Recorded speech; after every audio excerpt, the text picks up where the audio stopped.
The Mary Celeste was built in 1861 in Nova Scotia, Canada, as a cargo-carrying sailing ship. When it was launched, it was given the name Amazon. It was not a lucky ship. The first captain died a few days after it was registered, and on its first voyage in 1862, it was badly damaged in a collision.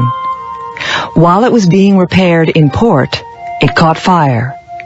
In 1863, it crossed the Atlantic for the first time, and in the English Channel, it collided with another ship that sank.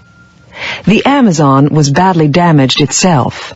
In 1867, it ran aground on Cape Breton Island off the Canadian coast and had to be rebuilt.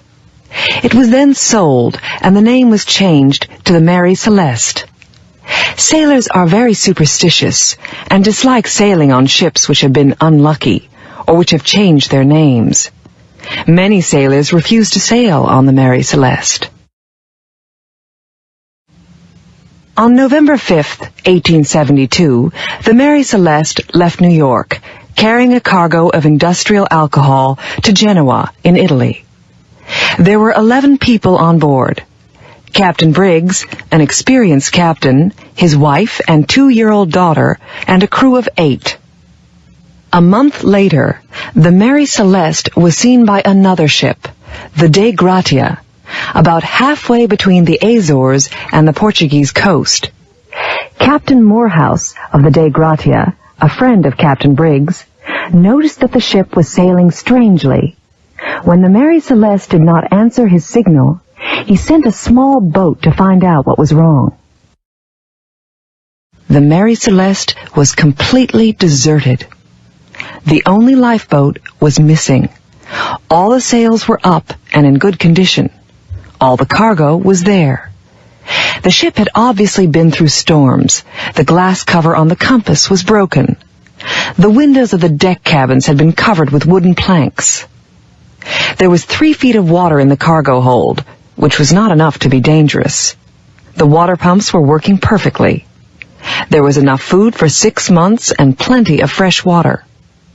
All the crew's personal possessions, clothes, boots, pipes and tobacco, etc., were on board.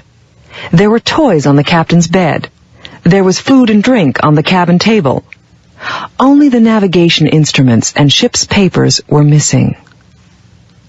The last entry in the ship's logbook had been made 11 days earlier, about 600 miles west, but the ship had continued in a straight line from there.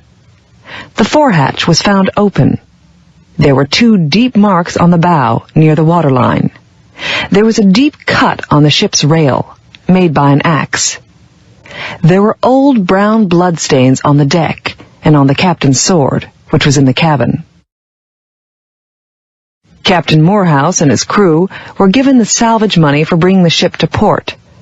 There was a long official investigation, but the story of what had happened on the ship and what had happened to the crew still remains a mystery.